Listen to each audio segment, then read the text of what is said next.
Yo team, checking in with you. It's a lovely morning, and today I'm going to talk about GCSEs specifically, and within that I'm going to talk about the fact that GCSEs have become 1, tougher, more difficult, 2, more heavily focused on exam performance as opposed to coursework, and how we can approach these two things. So, number 1, they've become tougher.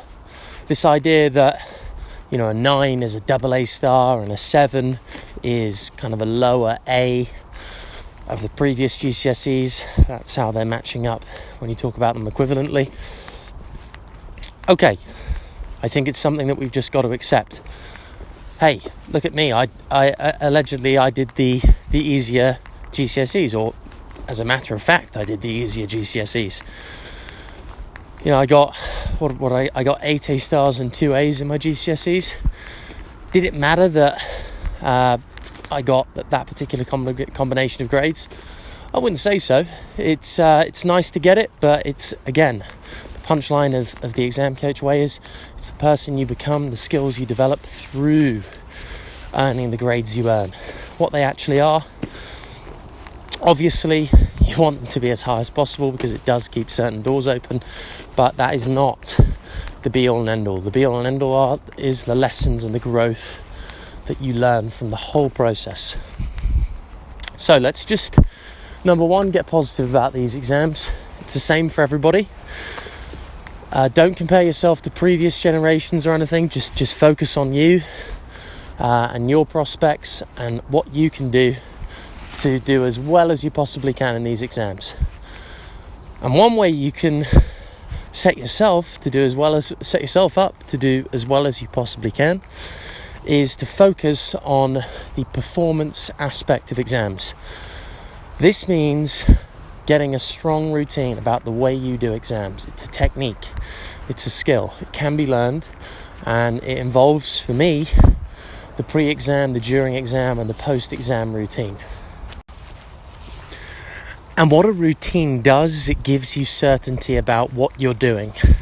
I think one of the main things about exams that students often get maybe a little anxious about, and I certainly did, is just not knowing what's going to be on the paper, right? You go in, you're like, wow, if I get a bad question, I don't know if I'm going to panic or not, but I don't know what to do. What a routine does is it gives you a sense of certainty about, okay, I know what I'm doing in this exam. I'm going to open the paper. I know when I'm looking up at the clock. I know when I'm just looking down at my paper.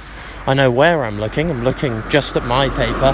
I'm not looking at anybody else or what they're doing, or a lot of people I do exams with could tell me exactly who went to the loo and when. I didn't have a clue who went to the loo because I wasn't even looking. I was literally just looking 2 places the whole time, and I knew when I was going to look at those 2 places as well. The 2 places were the clock and my paper on my desk.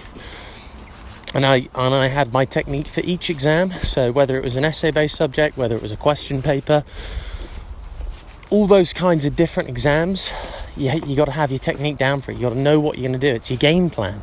Again, I'm the exam coach because I really do believe these things are like a sport. You can go in with a set of tactics and play the paper and game the system.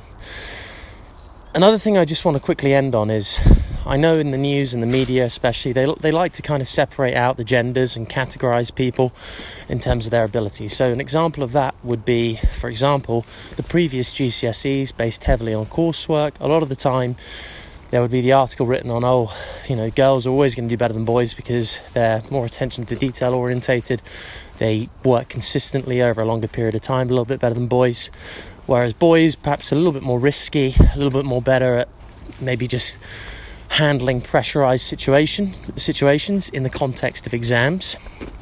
These new exams perhaps favor them a bit more, and boys did actually statistically outperform girls this most recent GCSE year, which was, of course, when the new exams were being taken, and you're going to hear all that kind of stuff the whole time. And my message to you is, no matter what gender you are, no matter what you naturally think you're, good at in terms of the way you think and how you handle pressure in exams, don't worry about any of that, because this stuff can be learned. The skill of taking exams and the larger skills of being able to recall information, being able to understand it, being able to handle pressurized situations in a calm and collected way.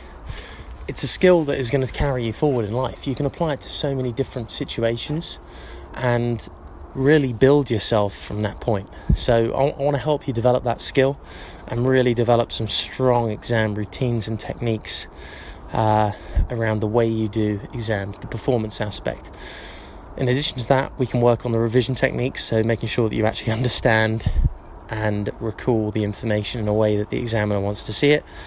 Again, this is a skill that can be transferred through life. A lot of the time in business, just as an example, in general, a client, your customer, wants something in a particular way. You have to follow that spec and listen to them like you're listening to the examiner on the mark scheme and deliver that information for them how they want it. Not how you think they want it, how they want it. It's all about customer service. A company just sprung into my mind there. Amazon actually just got the $1 trillion valuation the other day. And the absolute masthead slogan to their business is put the customer first. What does the customer think? Jeff Bezos is always going on about it, and having done a little bit of work with them when I was in London, it's clear that everything they do is insanely customer orientated and long-term thought process orientated. Anyway, I'm going to check out. Have a super day, and let me know if you want any help with your exams this year.